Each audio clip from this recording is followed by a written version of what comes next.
পশ্চিমবঙ্গের মুখ্যমন্ত্রী হিসেবে শপথ নিলেন বিজেপি নেতা শুভেন্দু অধিকারী। এর মধ্য দিয়ে প্রথমবারের মতো পশ্চিমবঙ্গে সরকার গঠন করল বিজেপি। শপথ নিয়েছেন নতুন সরকারের মন্ত্রীরাও।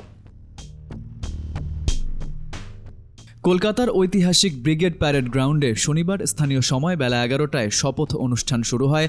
রাজ্যপাল আর.এন. রবির উপস্থিতিতে শপথ নেন মুখ্যমন্ত্রী শুভেন্দু অধিকারী। এরপর শুভেন্দুর পিঠ চাপড়ে দেন প্রধানমন্ত্রী নরেন্দ্র মোদী। মন্ত্রী হিসেবে শপথ নেন দিলীপ ঘোষ, অগ্নিমিত্রা পাল, অশোক কীর্তিনিয়া, নিশীথ প্রামাণিক, ক্ষুদিরাম টুডু। অনুষ্ঠান শুরুর কিছুক্ষণ আগে অনুষ্ঠানস্থলে হাজির হন ভারতের প্রধানমন্ত্রী নরেন্দ্র মোদী। ছাদ খোলা গাড়িতে মোদীর পাশেই ছিলেন শুভেন্দু অধিকারী ও বিজেপির রাজ্য সভাপতি শ্রমিক ভট্টাচার্য। রবীন্দ্র জয়ন্তীর এ দিনে শপথ মঞ্চে উঠে বিশ্বকবি রবীন্দ্রনাথ ঠাকুরের ছবিতে ফুল দিয়ে শ্রদ্ধা জানান প্রধানমন্ত্রী মোদী। বাজানো হয় জাতীয় সঙ্গীত। আগেই অনুষ্ঠানস্থলে হাজির হন কেন্দ্রীয় স্বরাষ্ট্রমন্ত্রী ও বিজেপি নেতা অমিত শাহ।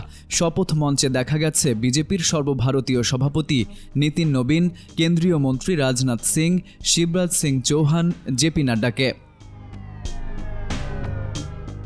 এবারের বিধানসভা নির্বাচনে পশ্চিমবঙ্গে দীর্ঘদিন ক্ষমতায় থাকা তৃণমূল কংগ্রেসের ভরাডুবি হয়।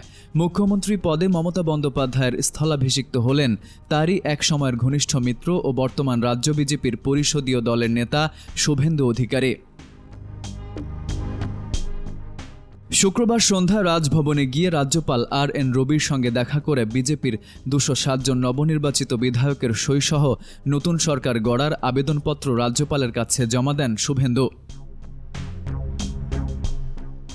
এর আগে গতকালই বিজেপির জয়ী 207 বিধায়ককে নিয়ে পরিষদীয় বৈঠক হয়।